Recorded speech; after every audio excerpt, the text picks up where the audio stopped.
ฝนตกเมื่อคืนทุกคนเลยไม่รู้ว่าน้ำห้วยจะเป็นยังไงตอนนี้จน41โมงแล้วนะทุกคนเนาะคนหาก็เซาเลยสิมาลุยเรียกต่อนะเพราะว่าเรียกเฮามันบ่เซาจักเทื่อเนาะ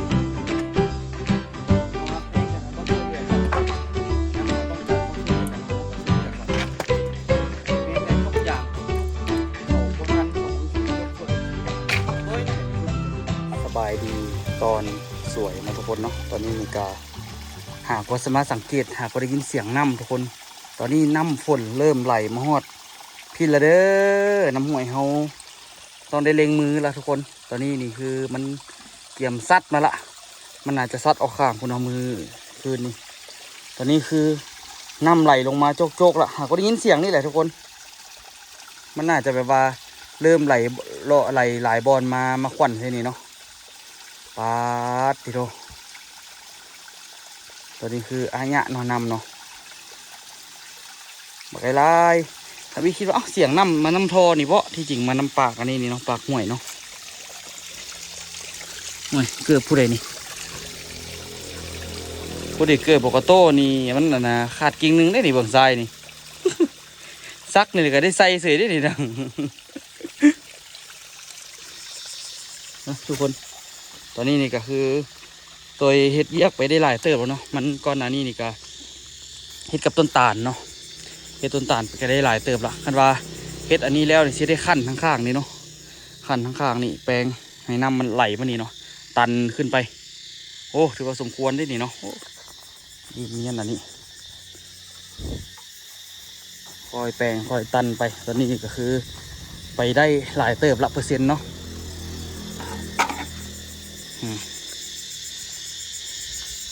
เทปูนอัดเบิดใครเดต้นตาลมาซวยคันโบซวยนี่โอ้ยลำบากอยู่เนาะอันนี้ก็เทไว้มือวานนี่แหละตัวหางก็แกะแบบเนาะเทอัดแล้วก็เอาขี้ดินมาใส่คือที่ได้นะซื้อดินมา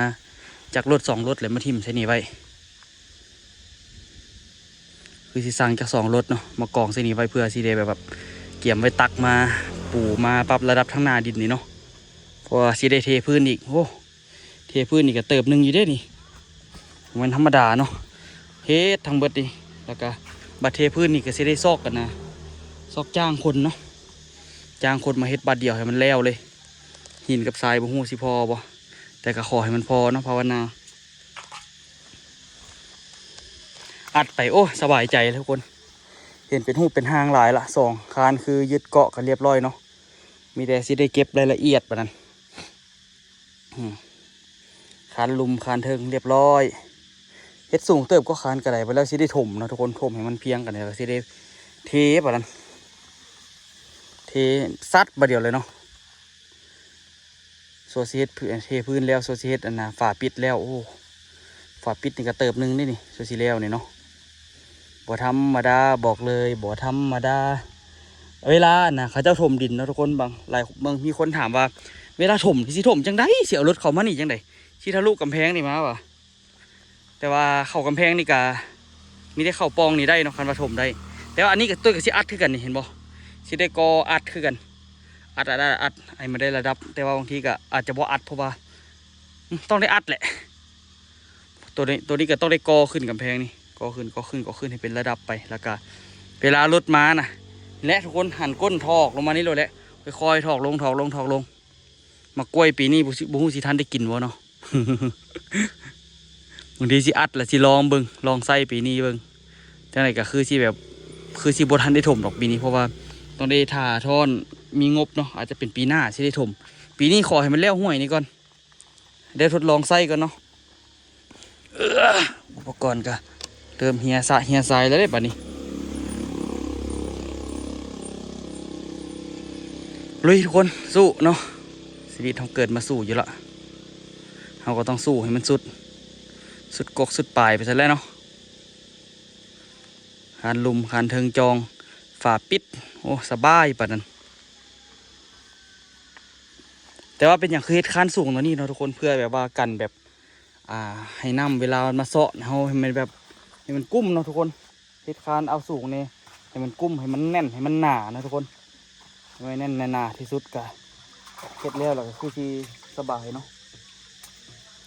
เบิ่งเอาหน้าบ้านมันธรรมดาได้นี่จากที่แคบๆบ่มีหนทางรถเข้าไปก็สิมีทางสะดวกสบายเข้าไปเนาะนี่คือเป็ดเมื่อยขี้คร้านแล้วทุกคนเนาะมีแต่ทีคร้านแล้วก็โจ้เลย แล้วตอนนี้สิออกไปซื้อเล็กทุกคนเนาะ4:25 นาทีละที่จริงเทคานแล้วแต่ประมาณ1 โมงแล้วก็เฮ็ดมาจ้องมาแจ้งเนาะประตูห้องน้ำกับเพก็เลยว่าแบ่งประตูห้องน้ำเด้แบ่งไปมาโอ้ยฮ้อนละว่าตัวว่าสิไปมัดเล็กฮ้อนละขี้คร้านละก็เลยว่าไปเอามากูไปจ้อยเนาะมัดจ้อยอาบน้ำละพอมื้อนี้บ่เฮ็ดละถูกมาโลจังเฮ็ดใหม่บ่ซั่นก็สิมัดเล็กกันนะอาจจะได้นะมัดเล็กกันนะเฮ็ดเสาเนาะอีก6 เสาตอนนี้ได้ไป16 เสาแล้วเนาะเฮ็ดเทื่อละ8 เสา8 2 16 8 3 24เฮาเอาแต่22เฮาก็แสดงว่าเอาแต่6 เสาเนาะกลับมาอาจจะมาตัดเล็กมาขุดเล็กเนาะเพราะว่าเล็กปอกกันเฮ็ดเสามันบ่เหลือละมันคนละแบบกันเด้เนาะปอกใหญ่กับปอกใหญ่ปอกน้อยกับปอกน้อยก็ตอนนี้ก็เดินทางไปซื้อเหล็กเพิ่มแล้วก็ปูนเพิ่มเนาะถือว่าตั้งแต่เฮ็ดมาก็โอเคเลยหมดเงินก็บ่ได้ว่าสิหนักหน่วงแฮงเนาะ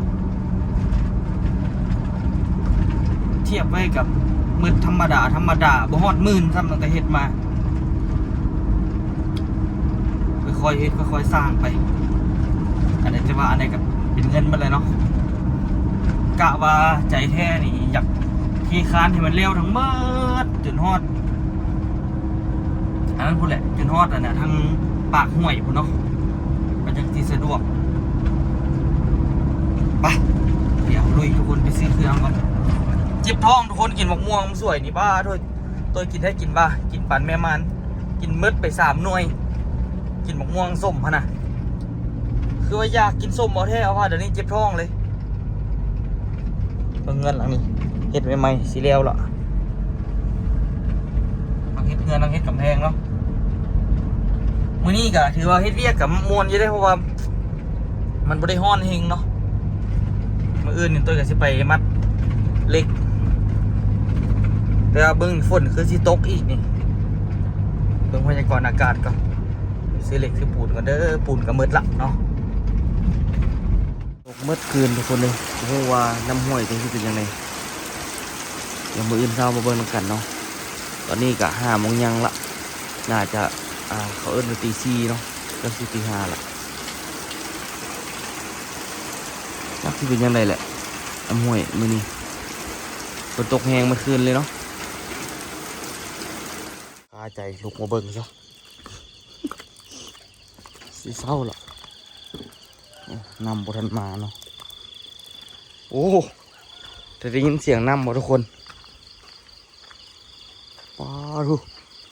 พี่โบมาได้ยังไงนี่อันนี้คือน้ำห้วยเนาะแต่ว่าตอนนี้มันมาแล้วมันกลับมาตันอยู่นี่เนาะมันยังไปบ่ได้น้ำห้วยมาแล้วเด้อพ่อแม่พี่น้องเลยห้องยังบ่ทันแล้วสมันสิทันมันจะเบาทุกคนเลยสิเล็งมือแล้ววันนี้เป็นบวกเลยแต่ว่าน้ำซ้ำนี่ส่วนตื่นเช้ามามันก็ซึมลงดินมาแล้วเพราะว่าโอ้ซึมยากเนาะคือน่าจะได้ใช้เกลือโบกเฮ็ดละมือนี่ซึมยากอยู่เพราะว่ามันน่ะคันน้ำมันมาหลายเนาะน้ำมาหลายมันก็สิอังเลยมันบ่ไปตามแนวเฮาตอนนี้มันก็สิไปตามบนต่ำอะไรแต่ว่ามันมาฮ้อนนี่มันก็ตันเนาะมันไปต่อบ่ได้ว้าวเฮ็ดคานทับเปิดละโอ้โหอันนี้คือตอน5 โมงเช้าเนาะตื่นเลยซะนี่ก็จังละเบิ่งน้ำมันก็ต่อแต่คลิปเมื่อวานหมดเลยทุกคนเดี๋ยวถ่ายไว้เจ้าพอได้ถ่ายต่อนะคุณอ่ะทางนี้น้ำคือไหลวุดเลยเห็นบ่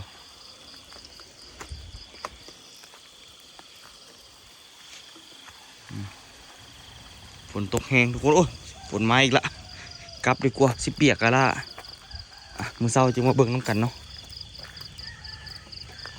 เห็ดละน้ำฝนสีทันแล้วก็ใช่อันนั้นปะอันนั้น นี่นี่นี่นี่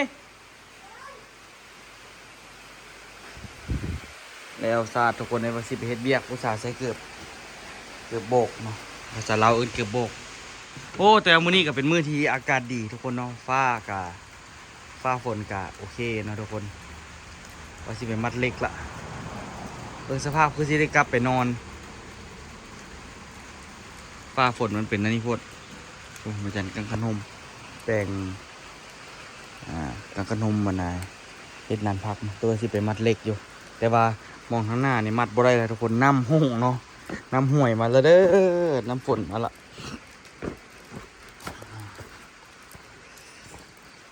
มันแห้งแล้วอ่ะโอ้แห้งเลยเด้นี่มือเศร้ายังเป็นน้ำขังอยู่แล้วสิไปมัดเล็กอยู่แจนั้นเนาะเครื่องของกระทิมไปไว้นี่อยากไปเบิ้งปูนนิดนึงบอกว่ามันได้บ่อยู่หลังรถก็ตัวเอาท้ายเข้าทั้งเมื่อวานนี้มันเมื่อยเนาะอาบน้ำหาก็แล้วตัวแบบผมมีแห้งเอาลงด้วยเอาท้ายเขาน่าจะได้อยู่ที่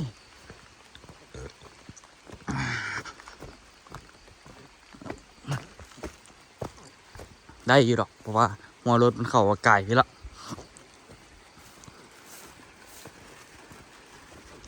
ดีกว่าตัวนั้นอีกตัวนั้นฝนพระตัวนี้ผมมีน้ำเลย อย่าประมาทเด้อทุกคนเนาะไอ้บอลจอดรถตัวโยยนี่ก็ได้คักอยู่เด้แต่ว่าคือสิอีกบุดนแหละเพราะว่าน้ำมันเข้าหันเห็นบ่ ไม่กับไม่น้อยๆนึงเนาะเฮ็ดแบบซัวขาวซื่อๆขนาดถมมันนี้แล้วนี่เฮ็ดบอลจอดรถใหม่ดีๆงามๆไปดีกว่าปูน2 อันนี้อีก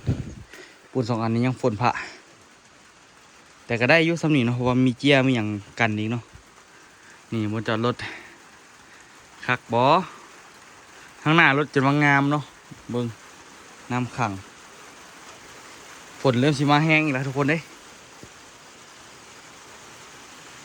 ตายคักกว่านี้ที่ไปดีกว่าเดี๋ยวฝนสิตกแห้งกว่านี้เนาะ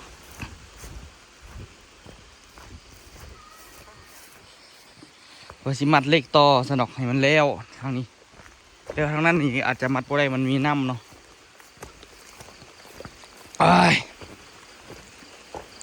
กลายเป็นว่าเป็นมือพักผ่อนเนาะมือฝนตกมาละมาแห้งละนอนดีกว่าแล้วจึงว่ากันเนาะ ก็ห้องนอนต่อถ้ามันคอยแล้วก็ทีมามัดถ้ามันแห้งแล้วก็โจกก่อน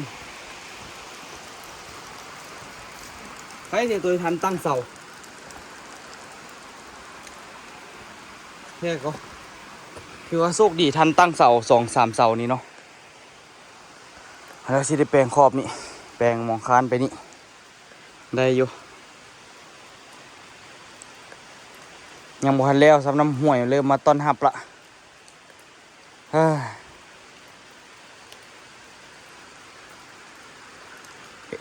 แต่ว่ามันก็ตกยาวได้นี่คือสิได้ปะไว้โดนเติบเลยแต่มันก็มียามมืดอยู่ดอกเนาะเพราะว่าประมาณเดือน6ก็แหละมันสิตกแท้ๆฝนเริ่มตกน้ำเริ่มขึ้นป่าก็เริ่มขึ้นคือกันได้ค่ะฝนตกนะฝนตกหนักกันนี่เริ่มได้ไปวันแห่เด้ไปแล้วตัวสิเริ่มเก็บอุปกรณ์ก่อนเนาะอุปกรณ์ตัวกระทิมป้ายแถวนี้หลายเติบ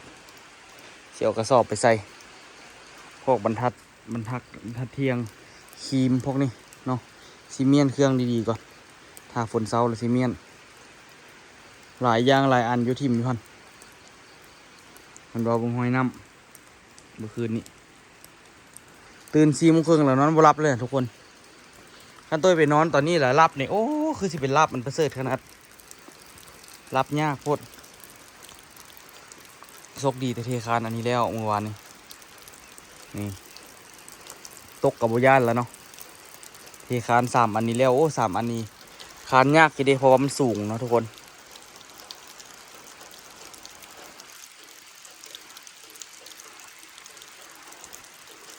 เติบหนึ่งบอกเลยว่าเติบหนึ่งเนาะตัวสีแล้วคันนี้นี่จน41 โมงแล้วนะทุกคนเนาะคนกหากว่าเซาตัวเลยสิมาลุยเวียกต่อเนาะเพราะว่า เวียกเฮามันบ่เซาจักเทื่อเนาะเบิ่งน้ำโอ้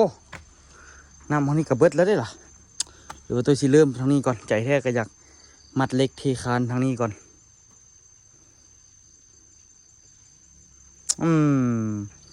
ติ๊กตอกติ๊กตอก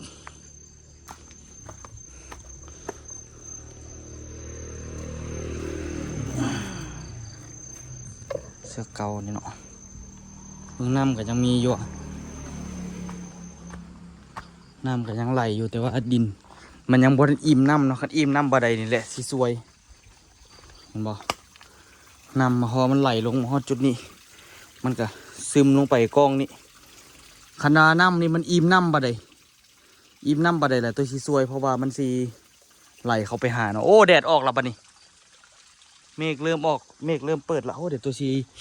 เร่งมัดเล็กทางนี้ซะเนาะถ้าเป็นตัวสิไปมัดทางนั้นตัวคิดว่าน้ำมันยังมีอยู่เดี๋ยวตัวสิเร่งมัดทางนี้แล้วก็ต้องได้เคลียร์ต่อไม้ตัวนี้อีกเคลียร์แบบตัวนี้ลุยแล้วเลยเนาะเดี๋ยวไปเอามีดก่อนเบิ่งก่อนมันค้าหลายบ่โอ้มันกะตัดประมาณนี้เนาะตัดประมาณนี้วัดสายตาละมันถึกแต่ปลายๆสิเนาะเดี๋ยวตัดอันนี้ออกก็ได้ละมันถึกประมาณนี้เนาะแบบเขาเดี๋ยวเขาตัดออกหมดนี่เลยมันค้ำดินได้ตัวนี้ก็ได้แต่ตัวก็สิเซาะดิน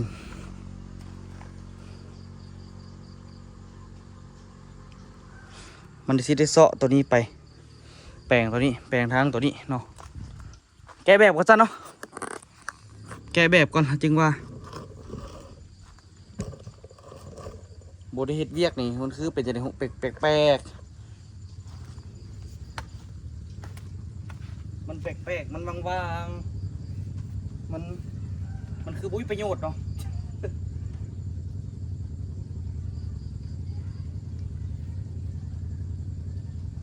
ใส่ถุงมือก่อนเราสิเอาทิ่มไปข้างนี้เพราะว่าสิได้เทแบบตัวนี้เนาะสามห้องคันแล้วตัวข้างหน้านี่โอ้มีแฮง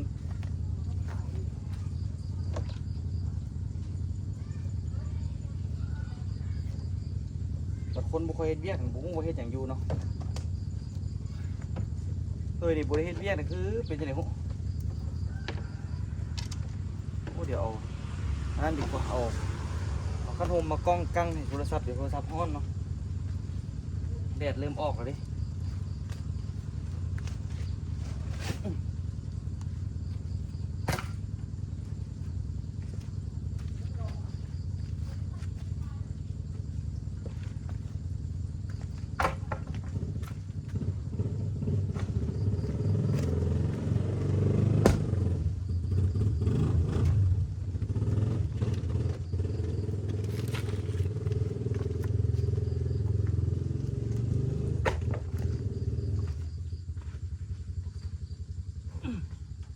พอได้ทำงานแล้วก็สบายใจ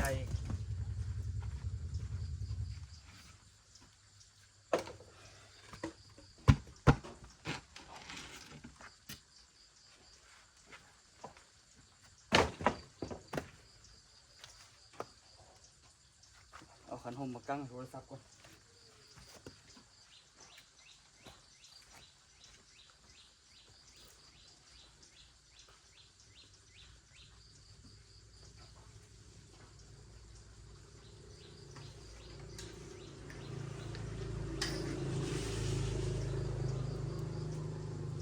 ขันห่มกับสู้ชีวิตค่ะพ่อแม่พี่น้องเลยแต่ว่าเป็นอย่างคือมากั้งโทรศัพท์ห้อนตัวที่ได้ทำบ่ได้เนาะตัวเองห้อนนี่บ่เป็นอย่างใดยังอยู่ได้แต่ว่าโทรศัพท์ห้อนนี่มันดับเนาะมันถ่ายอย่างบ่ได้เลยลักนี่ต้องเอาไว้พอลัก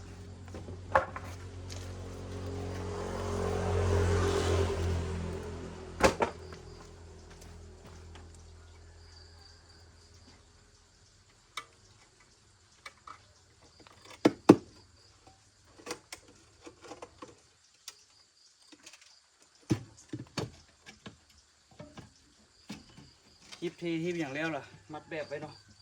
มัดแบบไว้แล้วก็คันว่า ทันคันว่าสะดวกก็ให้ต้นตาลมาช่วยเทอีกตัวเองก็ฮิบมัดแบบเนาะเพราะว่าประมาณวันที่27-28นี่ตัวอาจจะได้ขึ้นไปเวียงแล้วก็สิได้ไปอยู่หุ่นยาวเลยเพราะว่ามีนาที่เกิดลูกแล้วทุกคนตัวต้องได้พามีนากับต้นตาลไปเกิดเอาที่เมียกับบนเมียตัวเองแท้ๆเนาะแต่คือว่าอะไรทุกคนเนาะมันต้องพึ่งพาอาศัยกันโมเมนว่าอันนั้นเนาะคือเฮ็ดเวียกคือกันเขาเป็นไอ้น้องกันเขาต้องรู้จักกันนะช่วยเหลือซึ่งกันและกันเนาะโมเมนว่าซีมาหวังกันนะแค่สั้นๆนะเขาฮักแพงกันเขาต้องช่วยเหลือกันย้ำเขาต้องการความช่วยเหลือจากเขาก็ช่วยเหลือเขาแม้แต่จกอย่างจกยุกเขาบ่ทันเขาบ่เป็นคนไปจกสวยตัวนี่แหละเป็นคนไปจกสวยเนาะอยู่ร่วมกันมันต้องฮักแพงกันช่วยเหลือซึ่งกันและกัน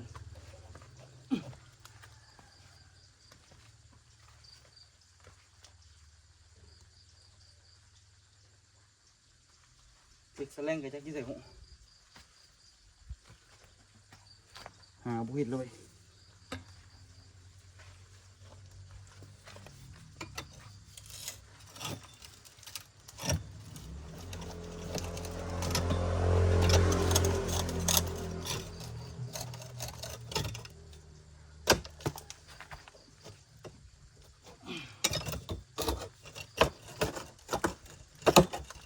ตัวไปซอกกัน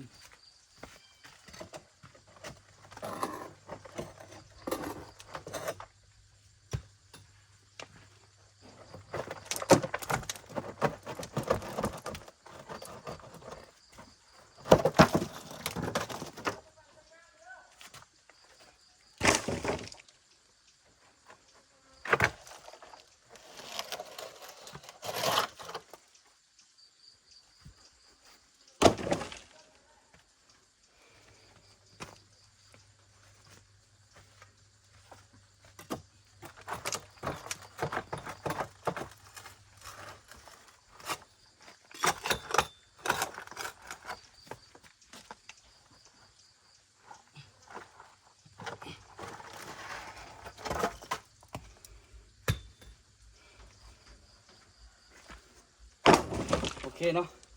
เดี๋ยวตัวไปหาเล็กมางัดก่อนนี่งามอยู่ที่คนแบบนี้งามอยู่ได้เรื่องอยู่เนาะเต็มที่ตอนนี้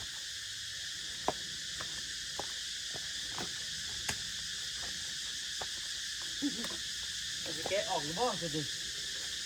ตัวเข้าพี่ลึกแค่บ่ได้ใส่น้ำอีกเนาะเมื่อวานนี้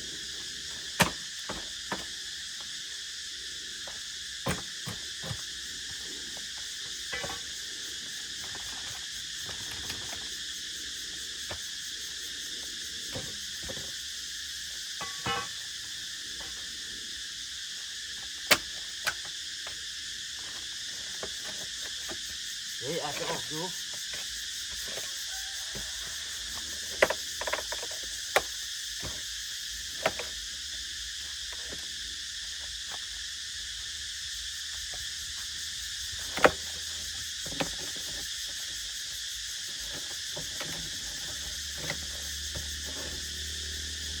โอ้ตัวนี้มัน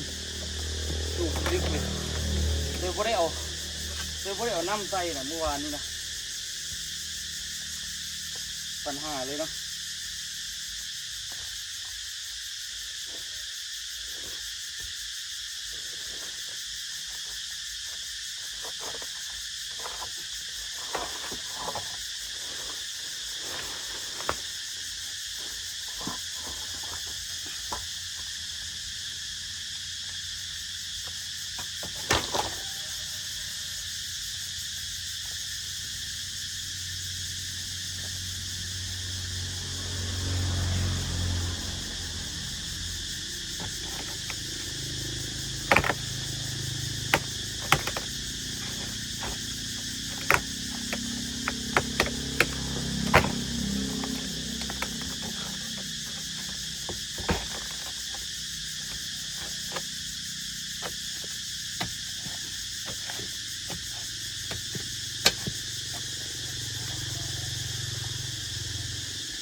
คือว่าแล้วเป็นประตูเก่าสิทุกคนได้อยู่ยังเป็นแบบได้อีกอยู่ทุกคน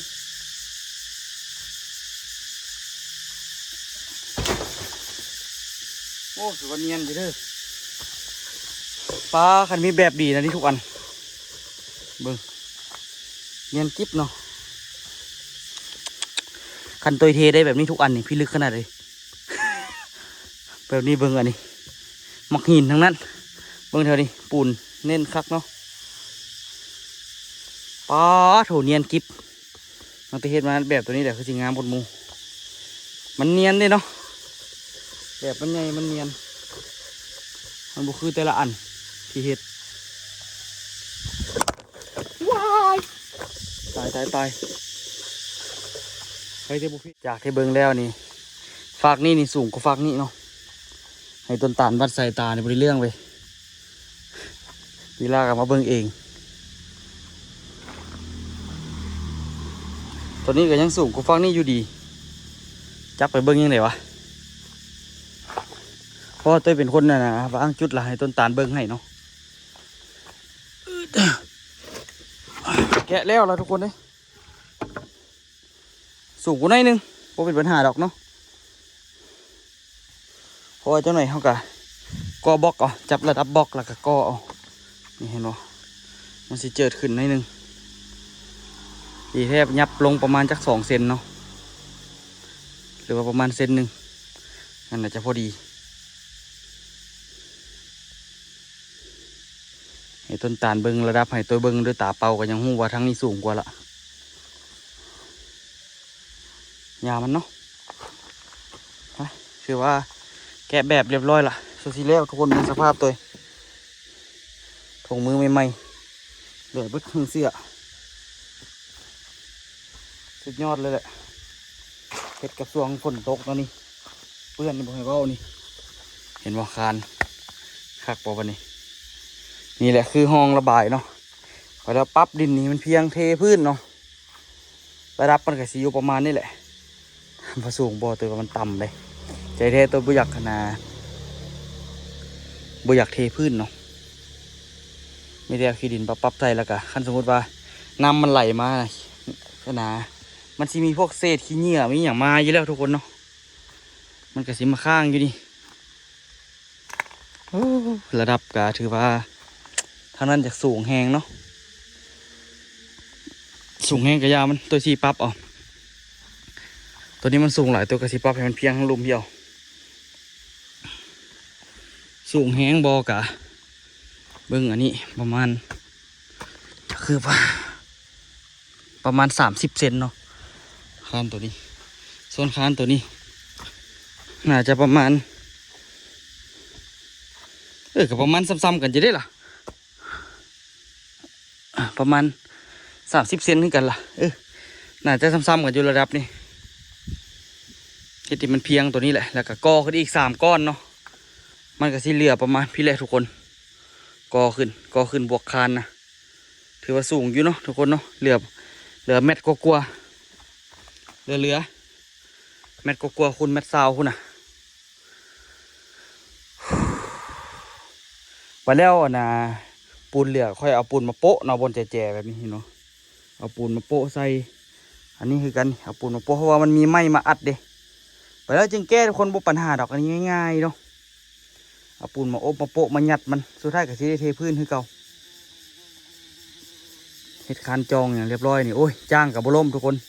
แน่นตึ้งๆพุ่นละนี่บนเองเลยวันนี้เสาร์นี่ถึงสิฝั่งตื้นเท่าใดกับบนเองเนาะเฮ็ดคานยึดมันละคานยึดกับเขื่อนคานใหญ่ปะนี้เนาะ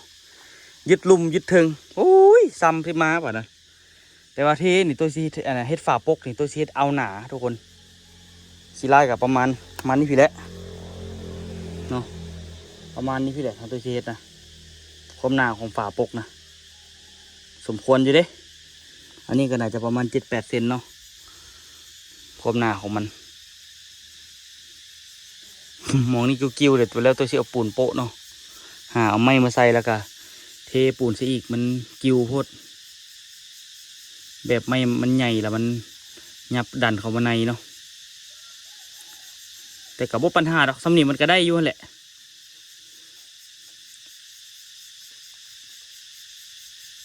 น้ำบ่แม่นว่ามันสิมาเอาแท้ว่ามากับมาดำนะชั่วโมงหนึ่ง2 ชั่วโมงมานี่แหละมันก็เบิดสินะตัวกระสู้เต็มที่เนาะไปเดี๋ยวตัวสิปรับคานแล้วก็สิมัดเล็กนี่มัดเล็กนี่ก็น่าจะประมาณ2 โมง 3 โมงก็อาจจะแล้วเนาะค่อยเฮ็ดไปลุยทุกคนแต่ว่าตอนหนานี่ตัวอาจจะบ่ได้ถ่ายคนต่อเนาะมันสิยาวเกินไปเนาะคลิปนี้ต้องถ่ายแต่มื้อวานนี่พุ่นเป็นไงไว้เจอกันคลิปหน้าด้วยทุกคนเด้อสำหรับคลิปนี้บ๊ายบายทุกคนสบายดีลิ้นเอาเหงื่อแตกละต้องได้เล็งเฮ็ดเลยทุกคนเพราะว่าย้ำฝนมันมาแล้วเนาะย้ำฝนมันมานี่ต้องได้ยาวนะทุกคนดิ่งยาวเลยเต็มที่กับชีวิตตัวก็เต็มที่สุดๆละเดี๋ยวนี้เต็มที่จนบ่มีเวลาไปเฮ็ดอย่างอื่นเนาะสงกรานต์ก็ยังปีใหม่ก็ยังบ่ลิ้นไปสู้